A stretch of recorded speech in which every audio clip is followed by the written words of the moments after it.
جی میم السلام علیکم. ہاں وعلیکم السلام. چلو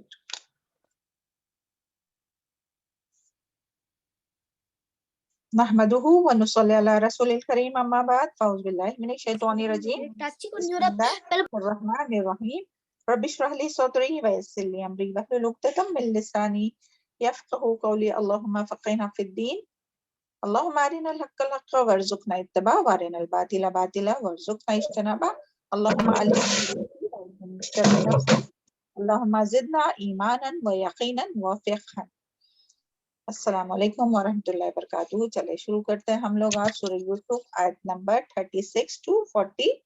پہلے اس کی تلاوت سنتے ہیں. جی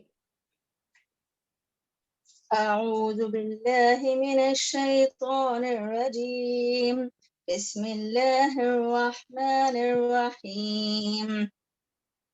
ودخل معه السجن فتيان قال أحدهما إني أراني أعصر خمرا وقال الآخر إني أراني أحمل فوق رأسي خبزا تأكل الطير منه نبئنا بتأويله إنا نراك من المحسنين.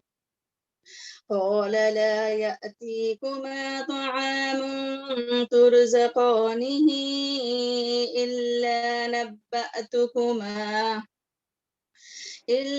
نبأتكما بتأويله قبل أن يأتيكما ذلكما مما علمني ربي إني تركت ملة قوم لا يؤمنون بالله وهم بالآخرة هم كافرون واتبعت ملة آبائي إبراهيم وإسحاق ويعقوب ما كان لنا أن نشرك بالله من شيء ذلك من فضل الله علينا وعلى الناس ولكن أكثر الناس لا يشكرون. يا صاحبي السجن أأرباب متفرقون خير أم الله الواحد القهار ما تعبدون من دونه إلا أسماء سميتموها أنتم وآباؤكم ما أنزل الله بها من سلطان إن الحكم إلا لله أمر ألا تعبدوا إلا إياه ذلك الدين القيم ولكن أكثر الناس لا يعلمون. صدق الله العظيم. جزاک اللہ خیر. بارک اللہ فی علمک و صالح عملک. اعوذ باللہ من الشیطان الرجیم بسم اللہ الرحمن الرحیم رب اشرح لی صدری ویسر لی امری واحلل عقدۃ من لسانی یفقہوا قولی اللہم فقہنا فی الدین. دیکھیں لاسٹ جو اپنی آیت ہوئی تھی الحمدللہ آیت نمبر 35 قال رب السجن احب الی مما یدعوننی الی. یہ جو آیت ہوئی تھی بس اس کے بارے میں تھوڑا سا بتانا رہ گیا تھا کہ اسی کا یہ کنٹینیوشن ہے جو ابھی ہم بتانے جا رہے ہیں کہ لوگوں نے یعنی یوسف علیہ السلام کو جو قید کیا گیا جیل میں، تو حالانکہ یوسف علیہ السلام کی جو بے گناہی تھی اس کی تو نشانیاں ان لوگوں نے دیکھ لیے تھے. اور کیا کیا نشانیاں تھی؟ سب سے پہلے تو یوسف علیہ السلام کی فطری پاکیزگی جو تھی اس کو وہ جانتے تھے تمام لوگ، یا عزیز مصر بھی جانتا تھا، اور اسی طرح تمام لوگ جو تھے وہ مصر یعنی جو آس پاس کے لوگ، جو بڑے بڑے سردار، جو ان کے حاکم جو تھے، جنہوں نے مل کر جو فیصلہ کیا تھا یوسف علیہ السلام کو جیل میں بھیجنے کا، تو وہ یعنی ہر کوئی جو تھا وہ فطری پاکیزگی کو جانتا تھا یوسف علیہ السلام کو کہ، اور پھر یوسف علیہ السلام کی جو معصومانہ جو حالت تھی وہ بھی اس سے کوئی چھپی ہوئی نہیں تھی، اور جس طرح سے شاہد نے گواہی دیا تھا، یعنی کون سا شاہد؟ جو عزیز مصر کے گھر والوں میں، خاندان والوں میں سے ہی تھا، اس کی یہ بات پہلے گزر چکی، تو اس نے بھی گواہ دیا تھا، اور کرتے کی جو حالت تھی کہ سامنے سے پیچھے سے پھٹا ہوا تھا، سامنے سے نہیں پھٹا ہوا تھا، اور پھر اسی طرح عزیز مصر نے اپنی بیوی پر الزام بھی لگایا تھا، تو یہ بھی سب کے سامنے بات ہوئی تھی کہ اس نے کہا تھا کہ تم ہی گنہگار ہو، تم ہی مجرم ہو۔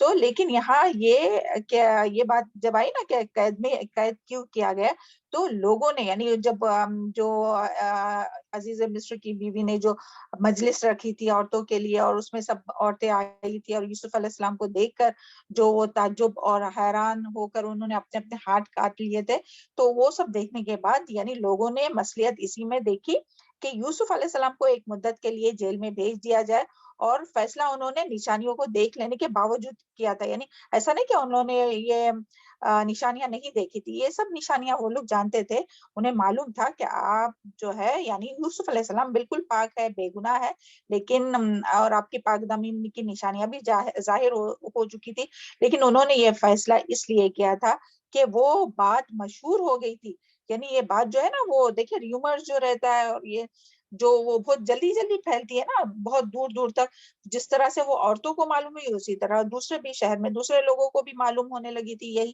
کہ عزیز مصر کی جو بیوی تھی اس کا معاملہ اور وہ سب، تو وہ جو مشہور ہو گئی تھی کہ جس کی وجہ سے یعنی شک ہو گیا تھا کہ آپ نے یعنی یوسف علیہ السلام نے عورت کو برائی کی طرف مائل کرنا چاہ، تو اللہ ہی بہتر جانتا ہے، تو یہی وجہ تھی کہ یعنی یہ ایک وجہ تھی کہ جس کی وجہ سے یہ جو ہے نا، جو الزام ان کے اوپر لگا تھا، تو اسی لیے اس کا ذکر آگے آئے گا انشاءاللہ، مگر یہاں ہم آپ کو کلیئر کر رہے کہ دیکھیں جب وہ جیل سے رہا ہوں گے نا یوسف علیہ السلام، تو اس وقت جو بادشاہ جو ان کو بلائے گا نا، تو وہ نکلنے سے پہلے وہ ان سے کہیں گے کہ میرے اوپر جو جرم لگا ہوا ہے نا، جو جرم مجھ پر منسوب کیا گیا ہے، اور میرے اوپر جو خیانت کا جو یہ لگا ہے، تو جب تک وہ میری بے گناہی ثابت نہیں ہوتی میں جیل سے باہر نہیں آؤں گا۔ تو اس سے ہم لوگوں کو پتہ چلتا ہے، یعنی ان کے اوپر جرم لگا کر پھر انہوں نے لوگوں نے جو ہے وہ غلط الزام میں یعنی ان کو، کیونکہ جب جیل میں قید کرنا ہوتا ہے تو کچھ نہ کچھ الزام تو چاہیے نا، ایسے کسی کو کیسے کر سکتے، تو اسی لیے یوسف علیہ السلام پر وہ الزام لگا کر پھر وہ جیل میں گئے تھے، تو جب تک مگر یوسف علیہ السلام، آگے اس کا ذکر آئے گا انشاءاللہ، مگر جب تک یوسف علیہ السلام نے اپنی بے گناہی کا یعنی وہ ثابت نہیں ہوئی، وہ باہر میں نہیں آئے، اور انہوں نے کیا کہا تھا بادشاہ سے کہ جب تک میرا گناہ جو ہے وہ میری طرف جو منسوب کیا گیا ہے وہ مجھ کو اس سے اعلان برات نہیں ملتا، تو میں اس وقت تک باہر نہیں آؤں گا۔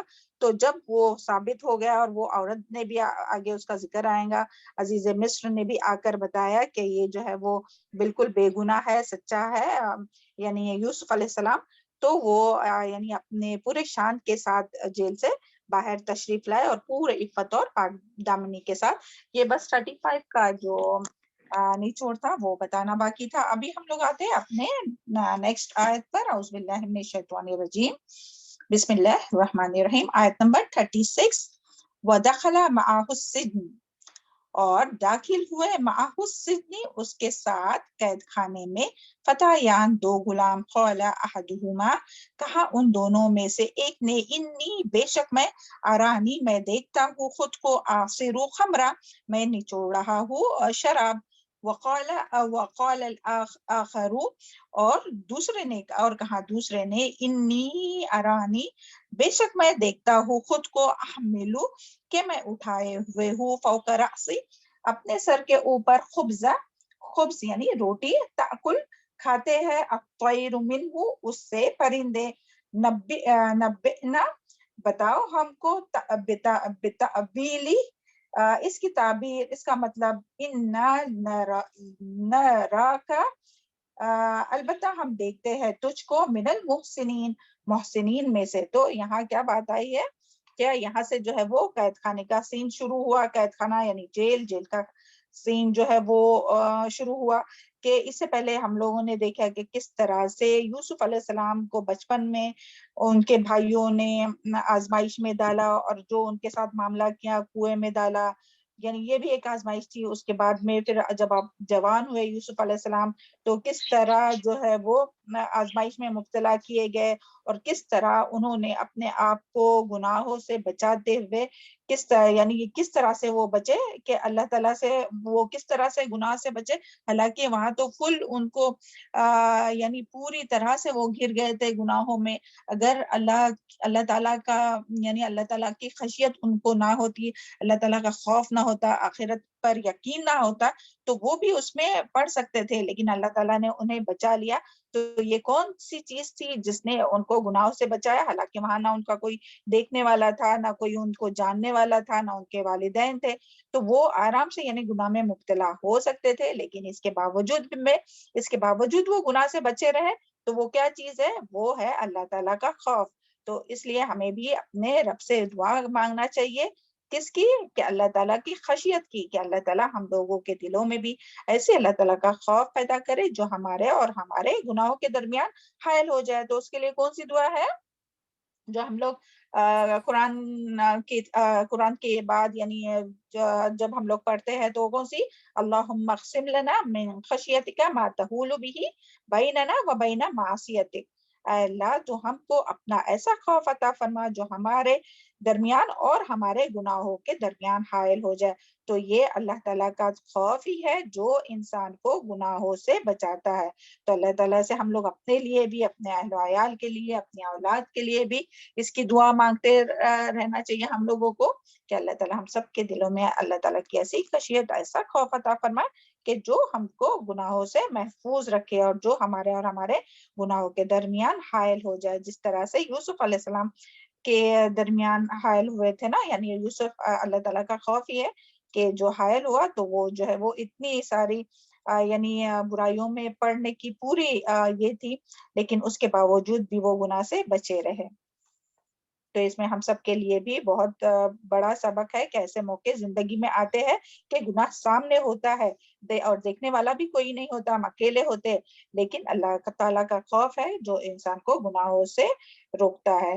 اور پھر اسی طرح یہاں جو ہے نا کہ یوسف علیہ السلام ابھی جب ہے کہ وہ جیل میں داخل ہوئے، حالانکہ وہ بے گناہ تھے، ہے نا، ہم لوگ سب جانتے ہیں، پیچھے بھی ہم نے ابھی آپ لوگوں کو بتایا کہ کیا کیا نشانیاں تھی بے گناہی کی یوسف علیہ السلام کی۔ اس کے باوجود بھی یوسف علیہ السلام کو جیل میں ڈالا گیا، اور یوسف علیہ السلام جیل میں گئے۔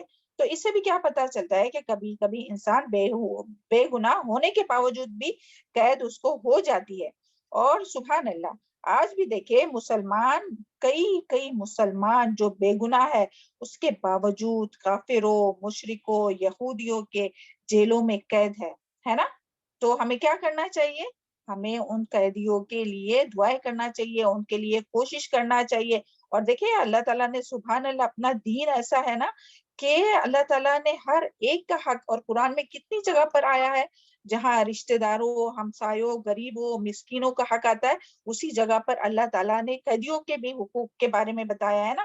اور یہاں تک بھی ہے کہ قیدیوں کو چھڑانے، یعنی بے گناہ جو قیدی ہے، کیونکہ یہ جو ہے وہ حکومت اور جو یعنی ظالم جو حکمران رہتے یا جو دشمن ہوتے، وہ کسی بھی طرح سے چال چل کے جو ہے وہ بے گناہ مسلمانوں کو قید کرتے ہیں، جیل میں ڈالتے ہیں، جو کہ بہت بڑا یعنی ان کی زندگی، اور آپ سب نے بھی دیکھے ہوں گے، ہم نے تو دیکھے کہ کس طرح سے یعنی جب مسلمان اور ہندو کے رائٹس ہوتے ہیں نا، تو اس میں کافر لوگ جو ہے وہ کس طرح مسلمانوں کو پکڑ کر جیل میں ڈالتے ہیں، اور ان کو بیچارے کئی سالوں کی سزا ہوتی ہے۔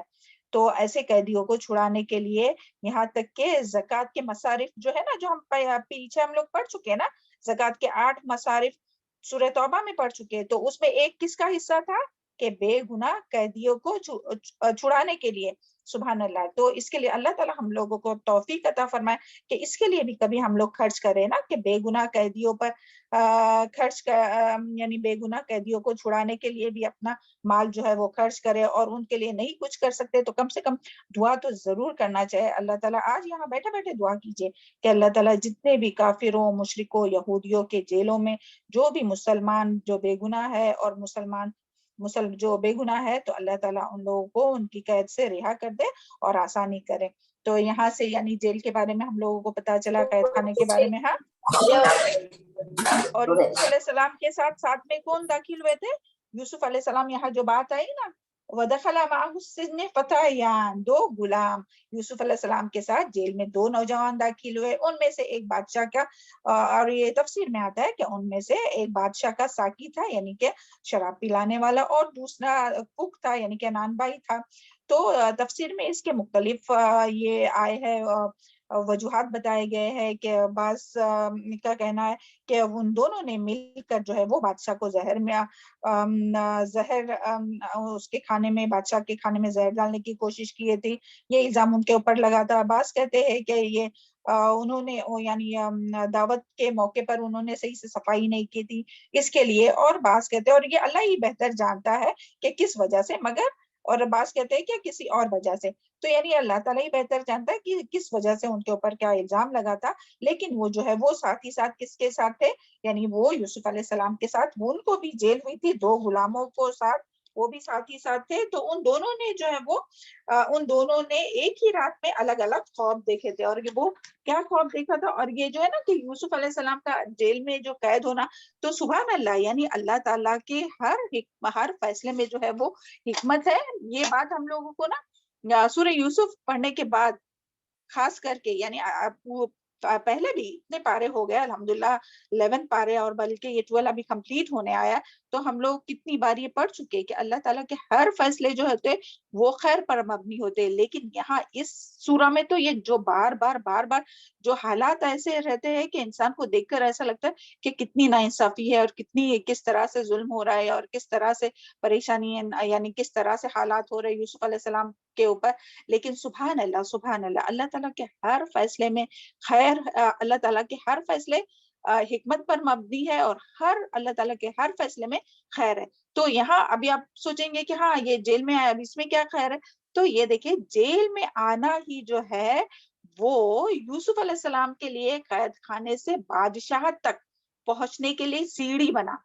یعنی کوئی انسان جب اوپر چڑھتا ہے نا, تو وہ جیل میں جا کر پھر وہ اوپر چڑھے, سبحان اللہ, یعنی بادشاہت انہیں نصیب ہوئی, وہ بادشاہ تک پہنچے اور وہ ان کو بادشاہت نصیب ہوئی. تو سبحان اللہ, یعنی اللہ تعالیٰ کے ہر فیصلے میں بعض دفعہ ہم لوگوں کو سمجھ میں نہیں آتا ہے کہ کیوں ایسا ہوا, ہم تو سب صحیح سے کر رہے تھے. تو پھر یوسف علیہ السلام تو کتنے بے گناہ تھے, وہ تو محسن تھے, کتنی بار آیا, آگے بھی اس کا ذکر آئے گا, پھر بھی ان کے ساتھ ہوا. تو یہ جو تھا وہ اللہ تعالیٰ کا فیصلہ تھا, اور اللہ تعالیٰ کے ہر فیصلے میں حکمت ہوتی ہے. اور پھر انہوں نے کیا دیکھا تھا اور کیا کہنے لگے وہ جو ساتھی تھے ان کے, وہ انہوں نے کیا کہا, قال احدہما انی ارانی آصر خمرا, کیا کہا اس نے, کہا ان دونوں میں سے ایک نے, بے شک میں دیکھتا ہوں خود کو کہ میں نچوڑ رہا ہوں شراب. وقال, اور دوسرے نے کیا کہا, وقال آخر انی ارانی احمل فوق رأسی خبزا, اور دوسرے نے کیا کہا کہ, اور کہا دوسرے نے, بے شک میں دیکھتا ہوں خود کو میں اٹھائے ہوئے ہوں اپنے سر پر, اپنے سر کے اوپر روٹی کھاتے ہیں, اس کو پرندے بتاؤ ہم کو اس کی تعبیر, بے شک ہم دیکھتے ہیں تجھ کو, اِنَّا نَرَاكَ مِنَ الْمُحْسِنِينَ. دیکھیں یہاں بھی کیا آیا کہ بے شک ہم دیکھتے ہیں تمہیں محسن, احسان کرنے والے اور نیکوکار دیکھتے ہیں ہم تمہیں.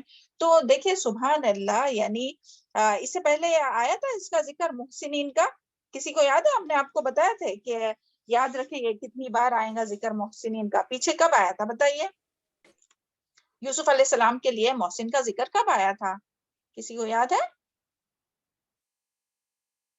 جب اللہ تعالیٰ نے یہ ذکر کیا تھا کہ اللہ تعالیٰ نے انہیں علم اور حکمت عطا فرمائی اور یہ جو تعویل الاحادیث عطا فرمائی, تو اس وقت ذکر آیا تھا, کیونکہ وہ ہمارے محسنین بندے ہیں, ہے نا.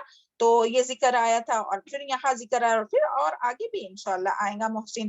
تو دیکھیں محسن تھے، تو یعنی کہ دیکھیں وہ دونوں جو تھے قید خانے کے جو ساتھی تھے، وہ ڈائریکٹ یوسف علیہ السلام کے پاس کیوں آئے، اور انہوں نے کیوں کہا کہ وہ محسنین ہے. یعنی قید میں، جیل میں بھی جو ہے وہ یوسف علیہ السلام کے جو اخلاق، جو عادات، جو کردار تھے نا، وہ ایسا نہیں کہ ابھی تو میں جیل میں آ گئی، دیکھے میرا کچھ نقصان، میں نے کچھ گناہ بھی نہیں کیا، اور اس کے باوجود بھی میں جیل میں آ گئے. وہ اپنا رونا روتے نہیں بیٹھے، بلکہ وہاں جا کر بھی انہوں نے اپنی اچھائی، اپنی جو اخلاق، جو اپنا کردار جو تھا وہ وہاں بھی قائم رکھا، اور وہاں بھی جس طرح سے جس طرح سے مدد کرنا، دوسروں کی مدد کرنا، اور اللہ تعالیٰ کا تقوی اور ایمان ان کے اندر اتنا مضبوط تھا کہ وہ اپنے ذریعے دوسروں کو بھی وہاں خیر پہنچا رہے تھے. سبحان اللہ. کہ یعنی یہاں سوال آتا ہے کہ یوسف علیہ السلام نے قید خانے میں کیا نیکی کرتے تھے یا کیا احسان کرتے تھے لوگوں پر. تو اس کے بارے میں بھی آتا ہے تفسیر میں کہ یعنی وہ تو نبی تھے نا. سبحان اللہ. تو بیمار جو جیل میں جو بیمار قیدی ہوتے تھے نا، تو ان کی تیمارداری کرتے تھے، ان کی عیادت کرتے تھے یوسف علیہ السلام. اور اگر کوئی کسی قیدی کو جگہ تنگ ہوتی تو اس کو کشادہ یعنی کھلی جگہ عطا کرتے تھے. کوئی کسی کی ضرورت ہوتی تو ان کی ضروریات کو پوری کرتے تھے. سبحان اللہ. دیکھیں کتنا اچھا کردار اور اخلاق. یعنی اتنی بڑی آزمائش میں وہ خود ہے اتنی بڑی آزمائش میں اتنی بڑی مشکل ان کے اوپر آئی ہے کہ وہ بغیر یعنی وہ بے گناہ ہونے کے باوجود بھی جیل میں قید ہے، پھر بھی اس کے باوجود بھی انہوں نے اپنی اچھائی نہیں چھوڑی، اپنی جو بھلائی ہے وہ نہیں چھوڑی. اور دیکھیں ہم لوگوں کا کیا حال ہوتا ہے کہ اچھائی کرتے ہیں، لیکن جیسے ہی کوئی ہمارے ساتھ برائی کرنے لگتا ہے تو ہم بھی برے بن جاتے. تو ایسے لوگ تو محسن نہیں ہوتے نا. محسن وہ ہوتا ہے کہ سامنے سے اس کو کتنا بھی یعنی کچھ بھی ملے، کتنی بھی تکلیف، کتنی بھی آزمائش آئے اور کتنی بھی مخالفت ملے، مگر وہ جو ہے وہ اپنی جو اچھائی ہے وہ نہیں چھوڑتے. سبحان اللہ. تو دوسرے کو بھی، اور اسی طرح وہ کیا کیا کرتے تھے کہ دوسروں کی ضروریات کا خیال کرتے تھے، دوسروں کو اپنے کھانے میں سے کھانا کھلاتے تھے، اور پھر دوسروں کے آرام کی فکر کرتے تھے، خود تکلیف اٹھاتے تھے، دوسروں کے لیے آسانی کرتے تھے. اور دیکھیے قید خانہ جو ہے نا، وہ جیل جو ہے وہ کیسی جگہ ہوتی ہے. یعنی کتنی لوگوں کو فرسٹریشن ہوتا ہوگا، کتنا غم ہوتا ہوگا، کیسا ماحول ہوگا کہ وہاں بس قید، نہ ان لوگ باہر نکل سکتے، نہ کچھ کر سکتے. تو ایسے اس میں جب غمگین ہوتے تو لوگوں کو تسلی دیتے تھے، اور ان کو ہمت دیتے تھے، اور ان کو رہائی کی امید دلاتے تھے. سبحان اللہ. اور دن میں سارا دن وہ خدمت کرتے تھے لوگوں کی، اور رات میں جو ہے وہ عبادت میں مشغول رہتے تھے. تو سبحان اللہ. یہی اپنے جو اخلاق جو ہے یوسف علیہ السلام کے، تو وہ نبی تھے نا، تو اسی طرح اپنے پیارے نبی صلی اللہ علیہ وسلم کا بھی یہی اخلاق تھا کہ جس کے بارے میں آپ لوگ ابھی ہم لوگ نے سیرہ میں بھی پڑھے نا، کہ کس طرح سے نبی صلی اللہ علیہ وسلم جو ہے وہ دوسروں کے بوجھ اٹھاتے تھے، جو کمزور ہوتے تھے ان کی مدد کرتے تھے، جو یعنی مالی طور پر تو ان کی کس طرح سے مدد کرتے تھے، اور کس طرح سے ان کے لیے سفارش کرنے کے لیے کرتے تھے، اور کس طرح سے پھر یعنی پورا دن محنت کرتے تھے لوگوں کے لیے، اور رات میں جو ہے وہ عبادت کرتے رہتے تھے. تو رات میں رو رو کر اللہ تعالیٰ سے دعائیں کرتے تھے، امتی امتی، میری امت میری امت. تو اتنی فکر کرتے تھے. سبحان اللہ. تو ہم سب کے لیے بھی یعنی اپنے پیارے رسول اور تمام انبیاء کے یہی اخلاق اور کردار ہوتا ہے کہ وہ اللہ تعالیٰ کی اطاعت کرتے ہیں اور بندوں کی خدمت کرتے ہیں. تو ہمارے لیے بھی اپنے نبی صلی اللہ علیہ وسلم کے جو زندگی میں ایک نمونہ ہے نا، لقد کان فی رسول اللہ اسوۃ حسنہ، کہ ہمارے لیے جو ہے وہ نبی صلی اللہ علیہ وسلم کی زندگی جو ہے وہ ہمارے لیے سب سے بہترین نمونہ ہے. تو ہمیں بھی اسی طرح کے کام کرتے رہنا چاہیے. اور جب تک حدیث میں بھی آتا ہے نا کہ جب تک بندہ جو ہے وہ بندے کی مدد میں رہتا ہے تو اللہ تعالیٰ اس کی مدد میں رہتا ہے. تو اللہ تعالیٰ سے دعا ہے کہ اللہ تعالیٰ ہم سب کو توفیق عطا فرمائے کہ ہم بھی لوگوں کی خدمت کریں، لوگوں کے غم کو دور کرنے کی کوشش کریں، لوگوں کو اچھے مشورے دیں، لوگوں کی خیر خواہی کریں، اور لوگوں کی مدد کرنے کی کوشش کریں. اور یہاں سے ایک بات جو بہت اہم ہے وہ پتہ چلتی ہے کہ ایمان اور تقوی انسان کو احسان کے لیول تک پہنچاتا ہے. یعنی جتنا جس کا ایمان ہوگا، جتنا جس کے اندر تقویٰ ہوگا اتنا ہی وہ زیادہ محسن ہوگا، اتنا ہی زیادہ وہ احسان کریں گا۔ تو ہمیں اپنے یعنی محسن بننے کے لیے پھر ہمیں کیا کرنا چاہیے؟ اپنے ایمان کو بڑھانے کی کوشش کرنا چاہیے۔ اور ایمان کس طرح بڑھے گا؟ نیک عمل کے ذریعے، ہے نا۔ اور اپنے اندر اللہ تعالیٰ کا تقویٰ، اللہ تعالیٰ کی خشیت پیدا کرنے کی کوشش کرنا چاہیے۔ اللہم زدنا ایمانا و یقینا و فقہا، اللہم آتی نفس تقواہا و زکیہا انت خیر من زکاہا انت ولیہا و مولاہا۔ اور یوسف علیہ السلام کے ایمان نے انہیں ہر جگہ، یعنی یوسف علیہ السلام کا ایمان اتنا تھا کہ ان کے ایمان نے انہیں ہر جگہ محسن بنائے رکھا۔ بچپن میں بھی وہ محسن تھے اپنے والدین کے ساتھ اور اپنے بھائیوں کے ساتھ، اور پھر جب جوان ہوئے تو وہاں بھی محسن تھے، غلام تھے وہاں بھی، اور جب قید ہوئے تو وہاں بھی ان کا جو تھا وہ یہی تھا۔ اور یوسف علیہ السلام کا اس سے جو ہے وہ کردار اور اخلاق اور شخصیت ایسی تھی کہ وہ قید خانے میں بھی بہت امپریس، یعنی لوگ ان سے بہت امپریس ہوئے، اور ان کی نیکی جو ہے، ان کی یعنی انسان کی جو نیکی رہتی ہے نا تو اس کا اثر ہوتا ہے، یعنی وہ انسان کی جو نیکی رہتی ہے وہ لوگوں کے اوپر اثر ڈالتی ہے۔ تو سبحان اللہ، ہمیں بھی یعنی اپنے آپ کو محسن بنانے کے لیے یہی سارے جو ہے وہ اخلاق جو ہے وہ جس طرح سے یوسف علیہ السلام کے اندر تھا اور اپنے پیارے نبی صلی اللہ علیہ وسلم کے اندر، تو ان اخلاق کو اپنانے کی کوشش کرنا چاہیے۔ اور وہ اور ایسی آزمائش آنے پر بھی، یعنی اتنی بڑی آزمائش یوسف علیہ السلام پر آئی، اس کے باوجود بھی وہ اپنا رونا روتے نہیں بیٹھے، بلکہ خود کے غم کو بھول کر جو ہے وہ دوسرے کے غم کو جو ہے وہ دور کرنے کی کوشش کرنے لگے۔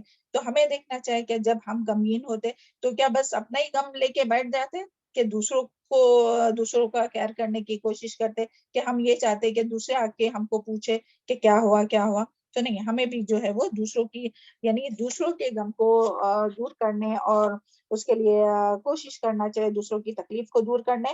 تو پھر اللہ تعالیٰ ہم لوگوں کے بھی جو بھی تکلیف ہوں گی، پریشانی ہوں گی، وہ دور کریں گا، کیونکہ اللہ تعالیٰ اس وقت تک بندے کی مدد میں رہتا ہے جب تک بندہ بندے کی مدد میں رہتا ہے۔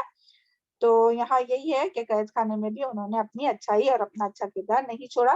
تو یہاں سے ہم لوگوں کو کیا پتا چلا کہ یعنی ہم سب کے لیے کوشچن ہے، کیا ہم محسن ہے کہ ہم اپنے ارد گرد کے لوگوں کے لیے، ہمارا جو معاملہ ہوتا ہے وہ کیسا ہوتا ہے؟ لوگوں کے ساتھ محسن کی طرح ہوتا ہے یا اپنی خود غرضی کی اس پر رہتے ہیں؟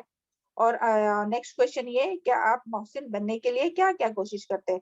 تو یہ کوشچن ہے جو ہے وہ عملی پوائنٹ ہے یہ، تو اس کے مطابق ہمیں عمل کرنا ہے۔ ابھی جتنی باتیں دیکھیں نا ہم لوگوں نے محسن کی، وہ اپنے اندر پیدا کرنے کی کوشش کرنا چاہیے، اور دوسروں کو خیر پہنچانے کی کوشش کرتے رہنا چاہیے۔ نیکسٹ پر آتے ہیں ہم لوگ آیت نمبر 37۔ اعوذ باللہ من الشیطان الرجیم۔ قال لا یأتکما، اس نے کہا نہیں آئے گا تم دونوں کے پاس، طعام کھانا ترزقانی، تم کھلائے جاتے ہو اس کو، الا مگر، نبأتکما، میں بتاؤں گا تم دونوں کو، بتأویلی، اس کی تعبیر، قبل اس سے پہلے، ان یأتکما، کہ آئے وہ تم دونوں کے پاس، ذالکما، یہ، مما، اس میں سے، جو علمنی، سکھایا مجھ کو، ربی، میرے رب نے، انی ترکتو، بے شک میں نے چھوڑ دیا، ملت کو، قوم، ایک قوم کی، لا یؤمنون، جو ایمان نہیں رکھتی، باللہ، اللہ پر، وہم بالآخرتی، اور وہ آخرت کے ساتھ، ہم کافرون، وہ انکار کرنے والے ہیں۔ پھر ابھی یہاں کیا ہے، جو یوسف علیہ السلام کو جو ہے وہ الحمدللہ نبی تھے، پیغمبر تھے، تو انہوں نے اپنا جو تبلیغ کا کام ہے وہ کیا قید خانے میں بھی نہیں چھوڑا، جو ذمہ داری ان پر ہے وہ انہوں نے وہاں بھی نہیں چھوڑی، اور کس طرح سے تبلیغ کی بہت حکمت کے ساتھ اور بہت اچھے طریقے سے۔ اور اس میں بھی ہم سب کے لیے بہت نشانیاں ہیں کہ حضرت یوسف علیہ السلام نے ان قیدیوں کو جواب دیا کہ خواب کی تعبیر تو میں تمہیں بتا ہی دوں گا، اور جس وقت تمہارا کھانا آیا کرتا ہے اس سے پہلے ہی بتا دوں گا. دیکھیے سبحان اللہ کتنی حکمت سے بات کی کہ میں تم کو خواب کی تعبیر تو میں تمہیں بتاؤں گا اور اس سے پہلے ہی بتاؤں گا جب اپنا کھانا آتا ہے. یعنی قید کا جیل میں ہو یا ہاسپٹل میں ہو, پتا ہے نا آپ لوگوں کو کہ ٹائمنگ فکس ہوتے ہیں کہ بھائی یہ ٹائم 1 بجے کا ٹائم ہے تو اس وقت یا 12 بجے کا جو بھی ہے وہ ٹائم پر جو ہے وہ کھانا سب کا آ جاتا ہے.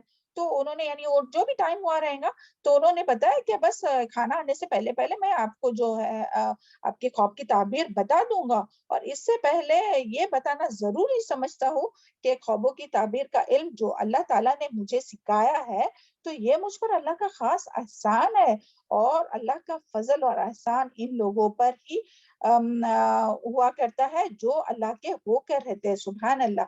یعنی دیکھیں کتنی اچھے انداز میں انہوں نے تبلیغ کی کہ انہوں نے یعنی پہلے کیا کہا کہ یعنی ایسا ڈائریکٹ نہیں بتا دیا ہاں یہ خواب تم نے دیکھے تو یہ ہے, تو بلکہ ان کو کیا کیا کہ ان سے کہا کہ میں بتا دوں گا. اور یہاں دیکھیں کھانے کی بات کی تو کھانے کی بات کیونکہ کھانا جو ہے وہ سب کا یعنی کھانے کا ہر ایک کو شوق رہتا ہے اور کھانا تو ہر ایک کھاتا ہے.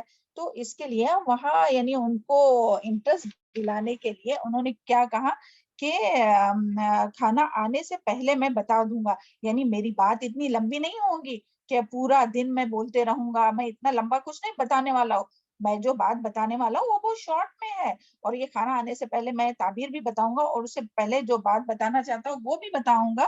تو یعنی میری بات اتنی لمبی نہیں ہوگی تاکہ وہ لوگ جو ہے نا وہ غور سے سنیں, وہ یہ نہیں سمجھے کہ ہاں یہ تو ابھی شروع ہونے والا ہے. تو ایسا نہیں, تو یہ بھی اس میں بہت بڑی حکمت ہے. اس لیے تم میری بات غور سے سنو. اور پھر اس سے کیا پتا چلتا ہے یہ کھانے کی بات کر کے اور خواب کی تعبیر جو ہے وہ اس وقت فوراً سے نہیں بتائی بلکہ کیا کہا کہ پہلے یہ خواب کی تعبیر کا علم کیسے آیا اور اللہ تعالیٰ کے بارے میں دین کے بارے میں وہ بتانا چاہتے تھے نا, تو اس کے لیے انہوں نے کہا کہ میں خواب کی تعبیر بتاؤں گا لیکن اس سے پہلے تم میری بات غور سے سنو. تو پھر قیدی کے اندر بھی کیا ہے, وہ قیدی جو تھے وہ تو اپنے خواب کی تعبیر دیکھنا چاہتے تھے نا, سننا چاہتے تھے کہ کیا ہونے والا ہے یا کیا ان کو تجسس تھا کہ بھئی یہ خواب کا کیا ہے.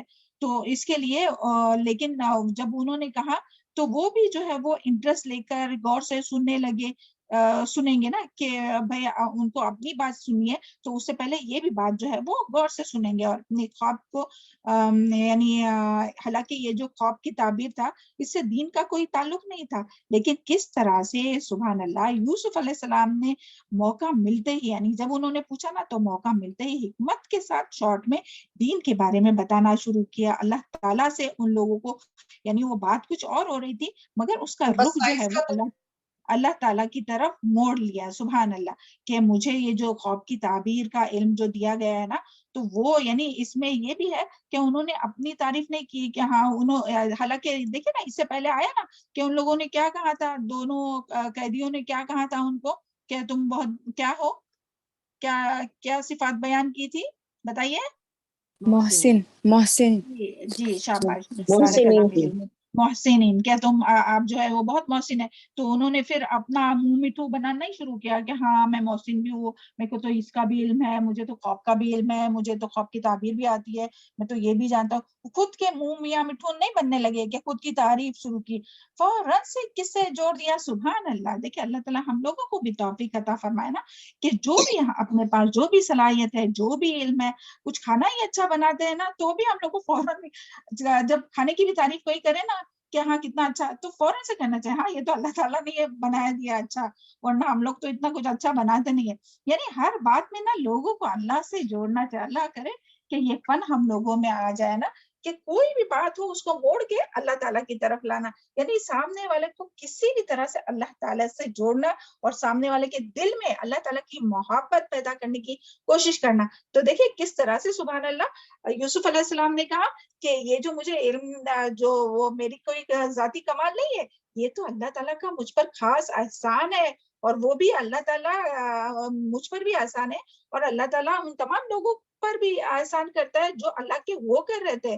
تو سبحان اللہ, یعنی اس طرح سے ان لوگوں کو اللہ تعالیٰ سے جوڑنے, اللہ تعالیٰ کے ان کو یعنی محبت پیدا کرنے کی کوشش کی ہے. تو ہمیں بھی ایسے ہی کرنا چاہیے. اور اللہ تعالیٰ کا فضل اور احسان کن لوگوں پر ہوتا ہے؟ جو لوگ اللہ کے وہ کر رہتے ہیں, اس کی عبادت کرتے ہیں, اسی پر بھروسہ کرتے ہیں اور اس کے ساتھ کسی کو شریک نہیں کرتے. اور پھر آگے انہوں نے کیا فرمایا, اور اس میں جو سبق ہے وہ انشاءاللہ ہم لوگ آگے بھی اور دیکھیں گے. ہاں, اور اس میں اور ایک بھی بات ہے, نہیں یہ آگے کا پہلے بتاتے. انی ترکت ملت قوم, پھر آگے کیا فرمایا, انی بے شک میں ترکت, میں نے چھوڑ دیا, ملت کو, قوم لا یؤمنون, یعنی اس قوم کے جو ایمان نہیں لائے. یعنی کہ مصر کی جو مذہبیت جو تھی نا, کہ جو وہاں کا کلچر تھا, کہ وہ کیا کرتے تھے, وہ کیونکہ یہ ابھی مصر میں رہتے تھے نا, یعنی جو روایتی جو دین آ رہا تھا, جو دین ہے روایتی دین جہاں یہ لوگ سب عمل کر رہے, تو میں اس دین پر نہیں ہوں. یعنی اور یہ کیوں میں اس دین پر نہیں ہوں, کہا کیونکہ یہ لوگ جو ہے تو وہ نہ اللہ کو مانتے ہیں اور نہ آخرت پر یقین رکھتے, آخرت کا بھی انکار کرتے. تو اسی لیے میں ان کے روایتی دین پر نہیں ہوں, بلکہ میرا تو, یعنی پھر انہوں نے آگے کے اس میں بتایا کہ یعنی بے شک میں چھوڑ دیا ملت قوم کو جو ایمان نہیں رکھتی. یعنی یوسف علیہ السلام نے ان دونوں کو یہ بھی بتانا چاہا کہ مجھے یہ الہامی علم حاصل ہوا ہے, تو اس کا سبب یہ ہے کہ میں نے ان لوگوں, یعنی کہ جو کمیونٹی کا جو یہ تھا نا, جو دین تھا, تو وہ قبول نہیں کیا, اور جو اللہ اور آخرت پر ایمان نہیں رکھتے, بلکہ میں اپنے آبا و اجداد ابراہیم, اسحاق اور یعقوب علیہ السلام کے دین پر ایمان لے آیا ہوں, جو اللہ کے انبیاء تھے. اور انہیں یہ بھی بتایا کہ میں اللہ تعالیٰ کے ان رسولوں کے راستے پر چلتا ہوں جن پر پیغمبر, اور جو بھی پیغمبروں کے راستے پر چلتا ہے تو اللہ تعالیٰ انہیں گمراہی سے محفوظ رکھتا ہے. یعنی یہ سارا جو بات بتانے کا مقصد کیا ہے, کہ اللہ تعالیٰ جو بھی یعنی پیغمبروں کے راستے پر چلتا ہے تو اللہ تعالیٰ انہیں کیا کرتا ہے, گمراہیوں سے محفوظ رکھتا ہے, اور انہیں ہدایت عطا فرماتا ہے, اور انہیں علم عطا فرماتا ہے, اور خیر اور بھلائی کے کاموں کا دائی بناتا ہے, جس طرح سے یوسف علیہ السلام کے ساتھ ہوا. کیونکہ دیکھیں یوسف علیہ السلام اگر آخرت پر ایمان, اور یہ لوگ جو تھے نا وہ آخرت پر ایمان نہیں لاتے تھے, کون لوگ, مصر کے لوگ. اسی لیے تو دیکھیں کس طرح سے وہ عورت جو تھی عزیز مصر کی جو بیوی, اس نے کس طرح سے اگر اس کو آخرت پر یقین ہوتا, اللہ پر یقین ہوتا, ایمان ہوتا, تو وہ اس طرح سے نہیں کرتی تھی. اور وہ جس طرح سے عورتوں نے کیا اور جس طرح سے مردوں نے کیا, کہ یہ بے گناہ ہونے کے باوجود بھی ان کو جیل میں ڈال دیا, تو یہ سب جو ہے وہ کیوں ہوا, کیونکہ وہ اللہ اور آخرت پر ایمان نہیں رکھتے. لیکن یوسف علیہ السلام نے فرمایا کہ میں ایمان رکھتا ہوں اللہ پر, اور یوم آخرت پر ایمان رکھتا ہوں, اور میں ان کے دین پر نہیں ہوں, میں یہ روایتی جو دین ہے اس پر نہیں ہوں, بلکہ میں تو میرے جو باپ داداؤں کا جو دین ہے نا تو اس پر ہوں. تو اس سے کیا پتہ چلتا ہے, حالانکہ قرآن میں آتا ہے نا کہ باپ دادا کی پیروی نہیں کرو, مگر جب اچھا وہ آگے کی آیت میں انشاءاللہ. ہاں, بس یہاں سے یہ بات بھی ہم لوگوں کو پتہ چلتی ہے کہ کس طرح سے جو ہے نا, جو ایک یعنی ہم لوگوں کو بھی کس طرح سے تبلیغ کرنا چاہیے. اور یہی طریقہ جو ہے وہ نبی صلی اللہ علیہ وسلم کا بھی تھا, کہ نبی صلی اللہ علیہ وسلم بھی جو ہے وہ جب آپ صلی اللہ علیہ وسلم کو جب نبوت عطا ہوئی, رسالت عطا ہوئی, تو کس طرح سے نبی صلی اللہ علیہ وسلم جو ہے وہ بازاروں میں جا کر جو ہے وہ تبلیغ کرتے تھے, لوگوں کو اللہ تعالیٰ کی دین کی طرف دعوت دیتے تھے, توحید کی دعوت دیتے تھے, کہ کلمہ لا الہ الا اللہ پڑھ لو تو نجات پا جاؤں گے. تو اس میں ہمارے لیے سبق ہے. اور ابھی یہاں ہم لوگوں نے دیکھے یوسف علیہ السلام کے بارے میں کہ کس طرح سے وہ قید میں ہے اور وہاں بھی تبلیغ کر رہے, سبحان اللہ. تو اس میں ہم لوگوں کے لیے سبق ہے, ہم لوگوں کے لیے کوشچن ہے کہ ہم چلتے پھرتے کبھی ہم لوگوں نے تبلیغ کیے ہیں. آپ لوگوں سے کوشچن ہے اور ہمارے سے بھی. ہاں, کیا کسی کو چلتے پھرتے تبلیغ کیے, یا کسی جگہ پر گئے تو لوگوں کو دین کی دعوت دیے ہے, کیا لوگوں کو اللہ تعالیٰ سے جوڑنے کی کوشش کیے ہے. یہ سارے کوشچن اپنے لیے ہے, کیونکہ اللہ تعالیٰ نے ہمیں امت وسط بنایا ہے, بیچ کی امت یعنی وسط یعنی بیچ کی امت, جو لوگوں کو اللہ تعالیٰ سے جوڑے. تو کیا ہم یہ کام کرتے ہیں, یعنی صرف نان مسلم کو نہیں اور صرف مسلم کو نہیں, مسلم جو ہے وہ بھی جو اللہ تعالیٰ سے ابھی جو اپنے خود کے دیکھیے, آپ اپنی اولاد لیجئے, اپنے رشتہ دار لیجئے, اپنے بھائی بہن لیجئے, کوئی بھی لیجئے, جو اگر اللہ تعالیٰ سے دور دور ہے تو کیا ان کو بار بار اللہ تعالیٰ کا یاد دلاتے ہیں، اللہ تعالیٰ سے جوڑنے کی کوشش کرتے ہیں، اللہ تعالیٰ کی محبت ان کے اندر ڈالنے کی کوشش کرتے ہیں؟ یہ سب جی ہاں اپنے جی لیے ہاں کوشچن ہے نا؟ تو جی ہمیں بھی اسی طرح موقع ڈھونڈنا چاہیے کہ کہاں ہمیں موقع ملے اور کب ہم لوگوں کو اللہ تعالیٰ سے جوڑے، ہے نا؟ کیونکہ اللہ تعالیٰ نے ہمیں خیر امت بنایا ہے، یعنی نان مسلم بھی اور مسلم کو بھی۔ دیکھیں وہ ہمیں تو یہی ڈرنا چاہیے کہ کہیں ایسا نہ ہو کہ لوگ ہمارے سے قیامت کے دن اللہ تعالیٰ سے یہ کہے کہ اللہ تعالیٰ یہ تو دیکھو کتاب پڑھتے تھے، یہ سب کچھ جانتے تھے، 3 گھنٹے پڑھتے تھے، سنتے تھے، لکھتے تھے، ایگزام دیتے تھے، اور ہم کو تو کبھی نہیں انہوں نے کچھ بولے۔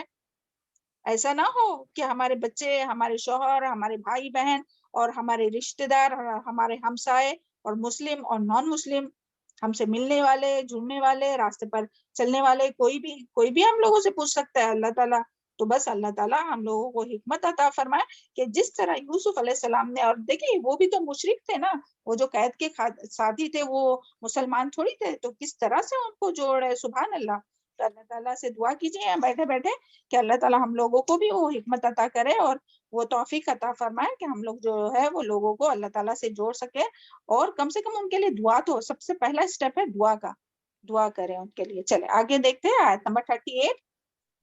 وَاتَّبَعْتُ، اور میں نے پیروی کی، ملت کی، آبائی، اپنے آبا کی، ابراہیم علیہ السلام، و اسحاق و یعقوب، اور یعقوب علیہ السلام، ما کان لنا، نہیں ہے ہمارے لیے، ان نشرک، کہ ہم شریک ٹھہرائے، باللہ، ساتھ اللہ کے، من شیء، کسی چیز کو، ذالک، یہ ما فضل اللہ، اللہ کا فضل، اللہ کے فضل میں سے ہے، علینا، ہم پر، وعلی الناس، اور لوگوں پر، ولکن، اور لیکن، اکثر الناس لا یشکرون، اکثر لوگ شکر ادا نہیں کرتے۔ تو یہاں وہی اسی بات کا کنٹینیوشن ہے، توحید کی جو بات ہو رہی تھی کہ کون سے اپنے دین کا انٹروڈکشن کرا ہے یوسف علیہ السلام نے، پھر یہاں کیا بتا رہے کہ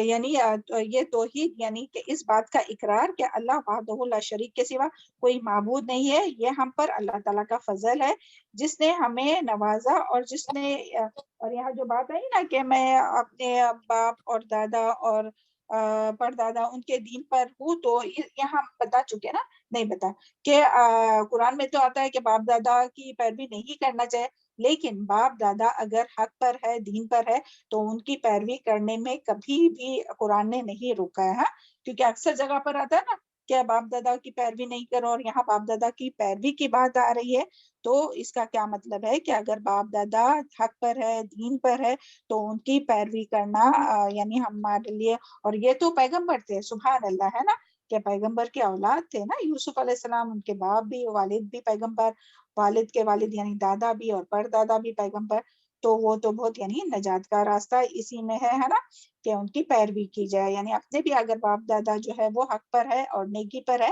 تو ہم ان کی نیکی اور خیر کے کاموں میں پیروی کر سکتے ہیں، لیکن جو شرک پر ہے یا جو قرآن اور سنت کے مطابق نہیں ہے، تو اس پر جو ہے وہ ان کی پیروی، باپ دادا کی پیروی نہیں کی جا سکتی ہے۔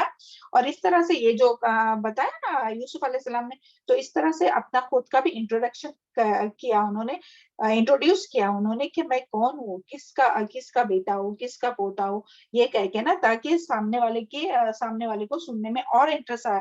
جب کسی کو پتا ہوتا نا کہ جو اسپیکر ہے، جو بول رہا، اس کے بارے میں کچھ معلومات ہوتی ہے، ہاں کہ کیا ہے، کون سے خاندان وغیرہ تو چھوڑیے، مگر وہ تو انبیاء تھے اس کے لیے، لیکن کیا ہے ان کا یعنی تھوڑی معلومات ہوتی ہے، تو اس کے بعد جو سامنے والے کو سننے میں اور زیادہ وہ انٹرسٹ سے سنتا ہے کہ اس کے بارے میں پتا ہوتا ہے یہ کیا ہے انسان، یعنی ایسا ایک دم اننون نہیں ہے کوئی، اور اس کی جو اچھی بات ہے وہ بھی پتا ہوتی ہے، تو اس کے لیے تو یہاں یہی ہے کہ توحید یہ یعنی کہ اس بات کا اقرار کہ اللہ وحدہ لا شریک کے سوا کوئی معبود نہیں، اور ہم پر اللہ کا فضل ہے، تو یہ سبحان اللہ، یہاں جو بات آئی نا کہ اللہ کا فضل ہے، اس نے اس سے ہمیں نوازا کہ جس کا اختیار کرتے ہیں اس کا حکم دیا، اور لوگوں پر بھی اللہ کا فضل ہے۔ تو یہاں کون سی چیز کو اللہ تعالیٰ کا فضل کہا گیا ہے؟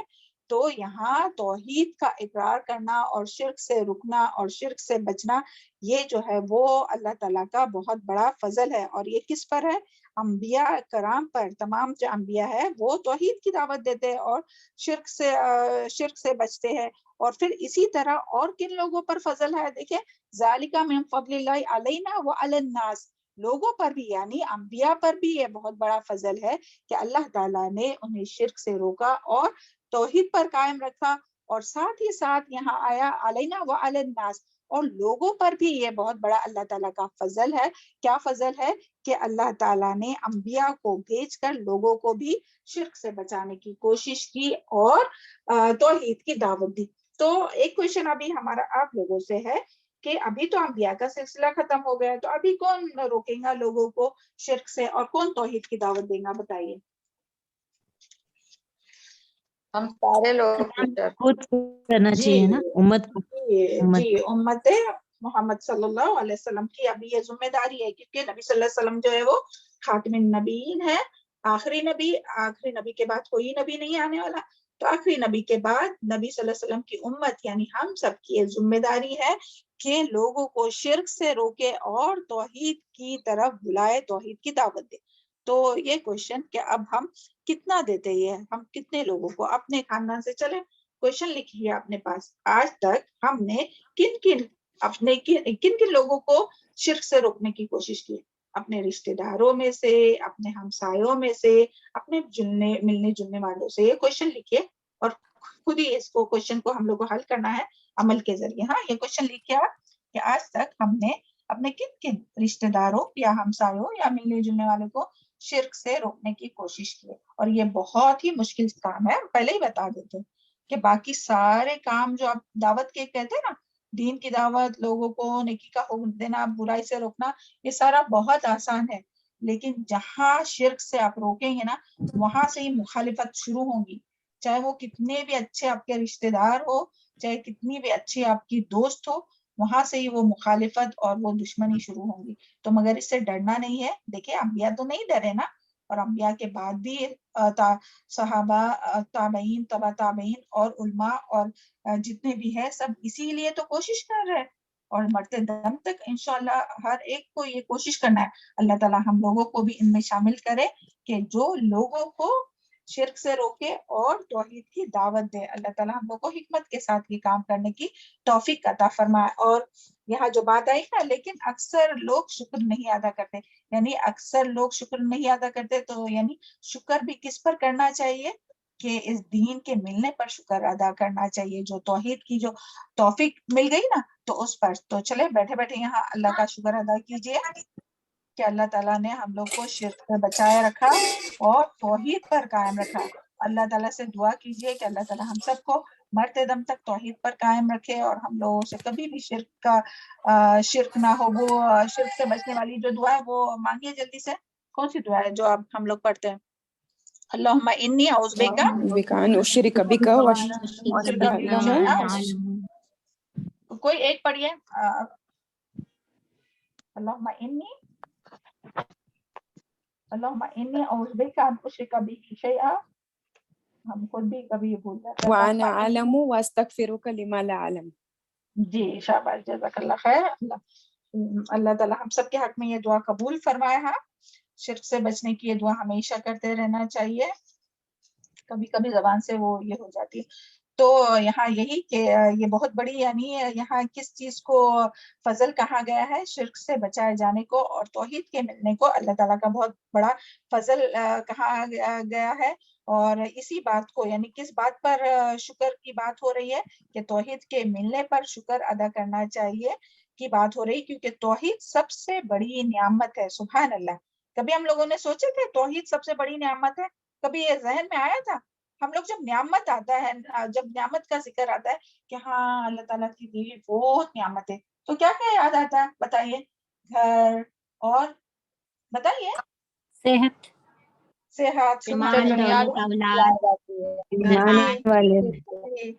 اور اولاد. صحیح بات ہے، بالکل.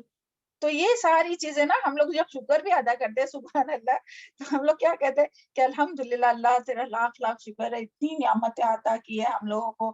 اچھا گھر، اچھی سواری، اچھا شوہر، اچھی اولاد، اور اچھے والدین کو صحت عافیت، اور ہم سب کو بھی صحت عافیت، سبحان اللہ، جو کھانے پینے کی چیزیں اور جو مادی رزق ہے، ساری چیزیں جو بھی رزق ہے، تو ساری نعمت پہ شکر ادا کرتے ہیں. مگر کیا کبھی اس بات پر شکر ادا کیے تھے توحید کے ملنے پر؟ تو سبحان اللہ، یہاں سے کیا بات معلوم ہوئی کہ توحید کے ملنے پر بھی شکر ادا کرنا چاہیے. تو آج سے کیا کریں گے ہم لوگ؟ بہت زیادہ شکر ادا کریں گے، کیونکہ شکر گزاری کیا کرتی ہے؟ نعمتوں کو بحال کرتی ہے، نعمتوں کو بڑھاتی ہے. تو آج سے ہم لوگ توحید پر بہت شکر ادا کریں گے کہ اللہ تعالیٰ نے ہم لوگوں کو بچایا شرک سے. اللہ سے دعا ہے کہ اللہ تعالیٰ مرتے دم تک ہم لوگوں کو شرک سے بچائے رکھے، اور اپنے تمام مسلمانوں کو اللہ تعالیٰ اپنے تمام رشتہ داروں کو شرک سے محفوظ رکھے، شرک سے بچائے، اور ہم لوگوں کو ذریعہ بنائے لوگوں کو شرک سے بچانے کا اور توحید کی دعوت دینے کا. اور اللہ تعالیٰ ہم سب کو توحید پر قائم رکھے. ہاں، تو یہی یہاں بات ہے. اور دیکھیں اللہ تعالیٰ نے اسی نعمت کے بارے میں تو فرمایا ہے نا کہ الیوم، اعوذ باللہ من الشیطان الرجیم، سورہ مائدہ آیت نمبر 3، الیوم اکملت لکم دینکم واتممت علیکم نعمتی ورضیت لکم اسلام دینا. الیوم، آج کا دن تمہارے اوپر، تم تمام لکم تمہارے لیے، دینکم تمہارے دین کو، الیوم اکملت لکم میں نے مکمل کیا تمہارے لیے تمہارا دین، واتممت اور تمام کی، علیکم تم پر، نعمتی میری نعمت. تو یہ نعمت کون سی ہے؟ میری نعمت جس کو اللہ تعالیٰ نے فرمایا یہی نعمت دین، نعمت اسلام، نعمت توحید. تو یہ تو سبحان اللہ. اور وردیت لکم اسلام دین، اور یہ اس سے ہی پتہ چلتا ہے نا کہ جو توحید جو ہے، وہ دین جو ہے اپنا، یہ جو ہے وہ بہت بڑی نعمت ہے. اللہ تعالیٰ نے بھی اس کو، اللہ تعالیٰ نے اس کو یہاں بھی جو ہے وہ سورہ مائدہ میں بھی نعمت کہا ہے، اور اس آیت میں بھی، آیت نمبر سورہ یوسف آیت نمبر 38 میں بھی اس کو بہت بڑا فضل کہا ہے، اور اس پر شکر ادا کرنا. تو چلیے اس آیت سے ہم لوگوں کو کیا کیا باتیں معلوم ہوئی، ایک نظر میں دیکھتے ہیں جلدی سے. ہاں، سب سے پہلے یہ کہ لوگوں کو دین کی بات اس وقت بتانا چاہے جب وہ سننے میں انٹرسٹیڈ ہو، ہے نا. ابھی وہ قید میں جب تھے، قید کے جو ساتھی تھے، جب وہ سننے میں انٹرسٹیڈ تھے کہ ہاں بھائی میں ہم لوگوں کا خواب پتہ چلے، تب انہوں نے، یوسف علیہ السلام نے ان کو تبلیغ کی. تو ہم لوگوں کو بھی تبلیغ اس وقت کرنا چاہے جب لوگ بات سننے میں، دین کی بات سننے میں انٹرسٹیڈ ہو.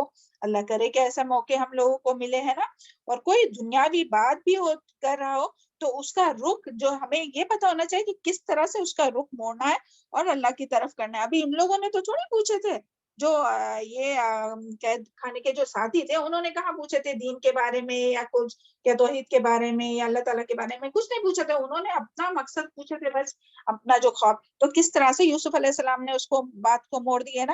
یعنی دنیاوی بات کو بھی، جب کوئی ہم لوگ مجلس میں بیٹھے ہوئے رہیں گے، دنیا کی بات ہو رہی ہے، اور آج کل کا تو بہت مشغلہ ہے نا دنیا کے ایونٹس کے بارے میں بات کرنا، یہ ہو رہا ہے وہ ہو رہا ہے، بہت بڑے بڑے ہو بھی رہے ایونٹس، تو دنیا کی بات کر رہے ہیں، تو اس میں پھر کہاں لوگوں کا رخ کرنا. نہیں، یہ سب اللہ تعالیٰ کی طرف سے اس طرح سے نا کہ یہ ہو رہا ہے وہ ہو رہا ہے. تو لوگ جب بات کرنے لگے نا تو فوراً سے لوگوں کا رخ کس طرف کرنا ہے؟ اللہ تعالیٰ کی طرف، کہ یہ سب کرنے والی ذات تو اللہ تعالیٰ کی ہے. پھر اسی طرح کے دین کے داعی کو ہر وقت یہ فکر ہوتی ہے کہ وہ کس طرح سے لوگوں کو اللہ تعالیٰ سے جوڑے. تو ہمیں بھی ہر وقت فکر ہونا چاہیے کہ ہم اپنے بچوں کو، اپنے شوہر کو، اپنے بھائی بہنوں کو کس طرح سے، اپنے رشتہ داروں کو، اور جس سے بھی بات کرے، چاہے فون پہ ہو، ٹیکسٹ پر ہو، واٹس ایپ پر ہو، کس طرح سے لوگوں کو اللہ تعالیٰ سے جوڑے. پھر نیکسٹ ہے اپنے آپ کو بڑا نہیں سمجھنا. جو بھی اللہ تعالیٰ کی طرف سے جو علم، ہنر، صلاحیت رکھی تو فوراً سے اس کو اللہ تعالیٰ سے کے طرف منسوب کرنا ہے. جس طرح سے شعیب علیہ السلام نے کہا تھا وما توفیقی الا باللہ. اور پھر ہم لوگ اس کے بارے میں بھی پڑھ چکے یا آنے والا ہے، ھذا رحمۃ من ربی، ذوالقرنین نے جو کہا. اور آگے بھی انشاءاللہ آئیں گا سلیمان علیہ السلام کے بارے میں بھی، کہ کس طرح سے وہ ہر خیر کو جو ہے وہ انبیاء جو ہے وہ اللہ تعالیٰ سے منسوب کرتے ہیں. تو ہمیں بھی ہر خیر کو کیا کرنا ہے؟ اللہ تعالیٰ سے منسوب کرنا ہے، اپنا کمال نہیں سمجھنا چاہے. اور یہ ایک بات یاد رکھیے، اور یہ ہوتا ہے نا، ایسا نہیں کہ کسی میں نہیں ہوتا ہے. شیطان ہر وقت موقع کی تلاش میں رہتا ہے کہ کب اپنی نیکیاں ضائع کرا. تو شیطان کیا چاہتا ہے؟ پوائنٹ نمبر 5 دیکھیے کہ یہ شیطانی وار ہوتا ہے کہ اپنے آپ کو لوگوں کے سامنے بڑا کر کے دکھاتا ہے. یعنی وہ ہم کو جو ہے وہ اپنے کو لوگوں کے سامنے بڑا کر کے دکھاتا ہے. یعنی پھر دل میں یہ ہوتا ہے کہ ہاں میں تو اس سے تو اچھی ہوں، اس سے تو اچھی ہوں، انا خیر من. تو جہاں یہ خیال آیا نا فوراً سے دل میں سوچے اللہ تعالیٰ مجھے تو کچھ بھی نہیں آتا، وہ کتنا اچھا کرتی ہے، کتنا اچھا بولتی ہے، کتنا اچھا یہ کرتی ہے، تو فوراً سے کیا کرنا ہے، اپنے دل میں اپنے اس کی نفی کرنا ہے۔ یہ شیطان ڈالے گا وسوسہ، کوئی ایسا نہیں سمجھے کہ شیطان چھوڑ دیں گا ہر ایک کو، ہاں کرتے رہے دین کا کام یا کوئی بھی نیکی کا کام، نہیں۔ تو فوراً سے اس کو ہم لوگوں کو اپنے نفس کا جائزہ لینا چاہیے، اور پھر اسی طرح کفر اور شرک کے راستے کو چھوڑ کر توحید کا راستہ اختیار کرنے والوں کو اللہ تعالیٰ ہدایت دیتا ہے۔ اور پھر بعد میں یہ تھا کہ علم اور حکمت جو ہے وہ اور اس کو جو یعنی جو بھی کفر اور شرک کے راستے کو چھوڑتا ہے اور توحید کا راستہ اختیار کرتا ہے۔ سبق تھوڑا پاز کیجیے، ہاں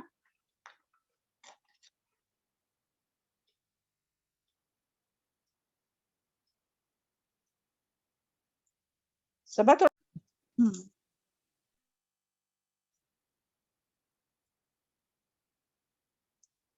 اور کیا سبق اس سے ہم لوگوں کو ملتا ہے کہ تمام برائیوں سے بچنے اور محسن بننے کے لیے آخرت پر ایمان لانا ضروری ہے، یعنی یقین کی حد تک آخرت پر ایمان لانا ضروری ہے۔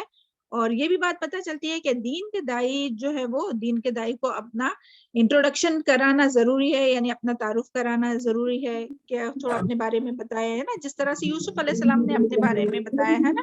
اور پھر اسی طرح اگر آبا و اجداد، اور اس سے پہلے ایک پوائنٹ تھا کہ کفر اور شرک کے راستے کو چھوڑ کر جو بھی یعنی ہم میں سے جو بھی انسان جو ہے وہ کفر اور راستے، یہ سب کے لیے یہ باتیں ہیں کہ جو بھی کفر اور شرک کے راستے کو چھوڑ کر توحید کے راستے کو اختیار کرنے والوں کو اللہ تعالیٰ ہدایت دیتا ہے، انہیں علم اور حکمت عطا فرماتا ہے، اور خیر اور بھلائی کے کاموں کا شوق عطا فرماتا ہے۔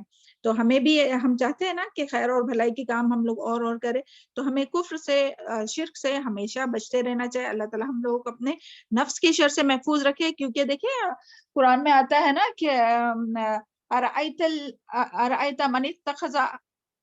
من اتخذ الہ ہواہ اضلہ اللہ علی العلم ختم اللہ علی سمعہ وقلبہ وجعل علی بصرہ غشاوہ۔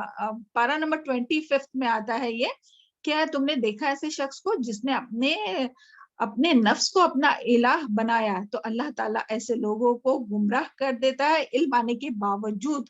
تو سبحان اللہ، یعنی اس سے ایک بہت بڑی بات پتہ چلتی ہے۔ ہم لوگ سوچیں گے کہ نہیں ہم لوگ تو شرک نہیں کرتے، ہم لوگ کہاں جاتے مزاروں پر، ہم لوگ نہیں کوئی پیر بابا کے پاس جاتے۔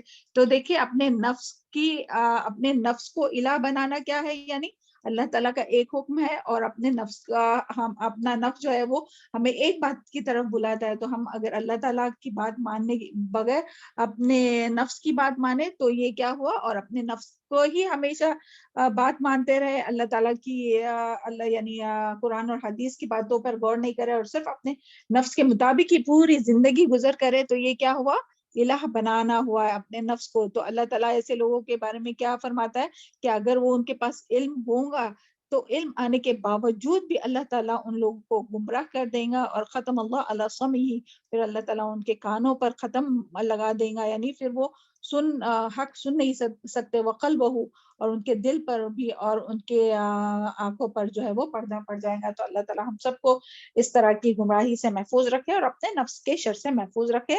یا حی یا قیوم برحمتک استغیث فاصلح لی شأنی کلہ ولا تکلنی الی نفسی طرفۃ عین۔ اللہ تعالیٰ ہم لوگوں کو ایک لمحے پلک جھپکتے بھی اپنے نفس کے حوالے نہ کر۔ اور پھر اسی طرح یہ بات بھی معلوم ہوتا ہے کہ دین کے دائی یہ کہ شرک سے بچانا اور توحید پر قائم رکھنا اللہ تعالیٰ، یعنی اس بات کو اللہ تعالیٰ جو ہے وہ بہت بڑا فضل کہتے ہیں، اور توحید کے اقرار کی نعمت پر اللہ تعالیٰ کا شکر ادا کرنا چاہیے کہ اللہ تعالیٰ نے ہمیں توحید پر رکھا ہے۔ الحمدللہ، اللہ مرتے دم تک ہم سب کو توحید پر رکھے، اور ہر حال میں اللہ کا شکر ادا کرنا محسن کی سب سے بڑی صفت ہے نا۔ یہاں سے ہم لوگوں کو ان آیات سے ہم لوگوں کو یہ پتا چلا کہ ہر حال میں، ابھی دیکھیں یوسف علیہ السلام جیل میں تھے، اس کے باوجود بھی جو ہے وہ اللہ کا شکر ادا کر رہے تھے، سبحان اللہ۔ اور فرمایا نا کہ بہت سے لوگ جو ہے وہ اللہ کا شکر ادا نہیں کرتے، اس کا مطلب وہ اللہ تعالیٰ کا شکر ادا کر رہے تھے، اتنے مشکل حالات میں، اتنے تنگ حالات میں بھی وہ اللہ تعالیٰ کا شکر ادا کر رہے تھے۔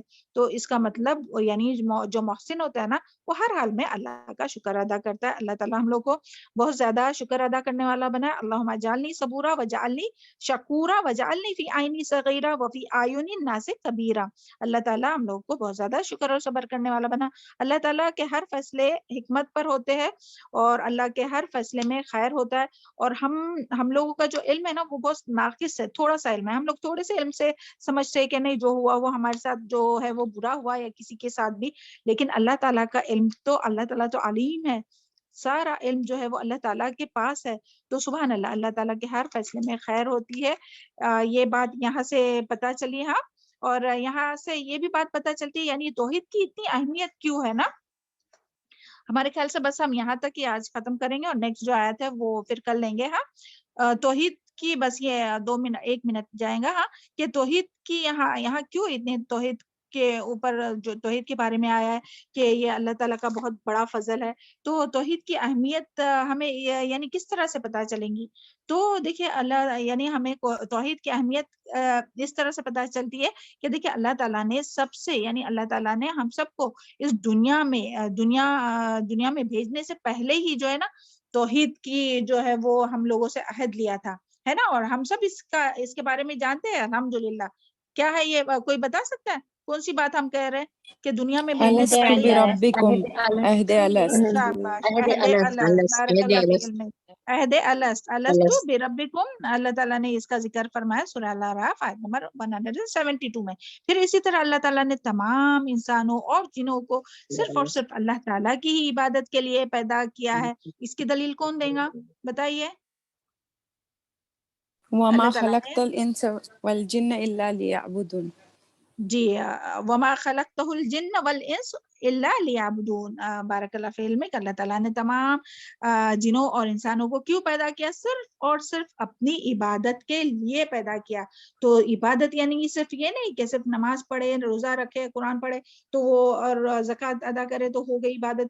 عبادت کا مطلب جو ہے وہ انشاءاللہ کل کی آیت میں انشاءاللہ آئے گا تو اس میں ہی ہم بتائیں گے ہاں۔ عبادت جو ہے وہ پوری زندگی اللہ تعالیٰ کی اطاعت، یہاں بس اتنا سنیے کہ پوری زندگی جو ہے وہ اللہ تعالیٰ کی اطاعت میں گزارنا، یہی اللہ تعالیٰ کی عبادت ہے۔ اور پھر یعنی تھرڈ جو ہے وہ تمام رسولوں نے بھی اپنے قوم کو سب سے پہلے جو دعوت دی تھی وہ کون سی دعوت تھی؟ توحید کی۔ ابھی تک ہم لوگ دیکھیں سورہ ہود میں بھی تو ابھی کتنے انبیاء کا ذکر آیا نا، تو اس میں بھی کیا تھا؟ تمام انبیاء نے سب سے پہلے کون سی دعوت دی تھی؟ توحید کی دعوت دی تھی۔ لقد ارسلنا نوحا الی قومہ، اور پھر اسی طرح نبی صلی اللہ علیہ وسلم نے جو دعوت دی تھی وہ بھی توحید کی تھی۔ اور پھر آسمان اور کائنات میں کیا بیٹا یعنی کائنات کی جتنی بھی جو دلائل ہے نا، کائنات کی جو پھیلی ہوئی جتنی بھی نشانیاں ہیں تو وہ سب یعنی اگر انبیاء بھی کسی کے پاس نہیں آئے تو یہ کائنات، یہ زمین، یہ آسمان، یہ سورج اور چاند، یہ سب چیزیں جو ہے وہ اللہ تعالیٰ کی وحدانیت کی دلیل دیتے، اور اس کا دلیل کیا ہے؟ وَإِلَٰهُكُمْ إِلَٰهٌ وَاحِدٌ لَا إِلَٰهَ إِلَّا هُوَ الرَّحْمَٰنُ الرَّحِيمُ إِنَّ فِي خَلْقِ السَّمَاوَاتِ وَالْأَرْضِ وَاخْتِلَافِ اللَّيْلِ وَالنَّهَارِ، یہ آیت جو ہے وہ دلیل ہے اس بات کی کہ ہر چیز جو ہے وہ اللہ تعالیٰ کی ہی بنائی ہوئی ہے، اور اللہ تعالیٰ ایک ہے، اور اللہ تعالیٰ ہی کی طرف ہمیں سب کو جانا ہے۔ بس یہاں ہم آج اپنا اس آیت پر ہی یہ کرتے ہیں، اسٹاپ کرتے ہیں انشاءاللہ۔ پھر اگلی آیت جو ہے وہ ہم لوگ کل کریں گے۔ سبحان ربک رب العزۃ عما یصفون وسلام علی المرسلین والحمد للہ رب العالمین۔ ربنا تقبل منا انک انت السمیع العلیم وتب علینا انک انت التواب الرحیم۔ اللہ تعالیٰ سے دعا ہے کہ جو کچھ ہم لوگ پڑھتے ہیں، سنتے ہیں، سمجھتے ہیں، کہتے ہیں، اللہ تعالیٰ ان باتوں کو ہم لوگوں کے سینوں میں جذب کرائے اور اس کے مطابق ہم سب کو عمل کرنے کی توفیق عطا فرمائے، اور شرک سے خود بھی بچنے والا، دوسروں کو بھی بچانے والا بنائے، اور توحید کی دعوت دینے والا بنائے ہم سب کو۔ چلے، السلام علیکم ورحمۃ اللہ وبرکاتہ۔ اللہ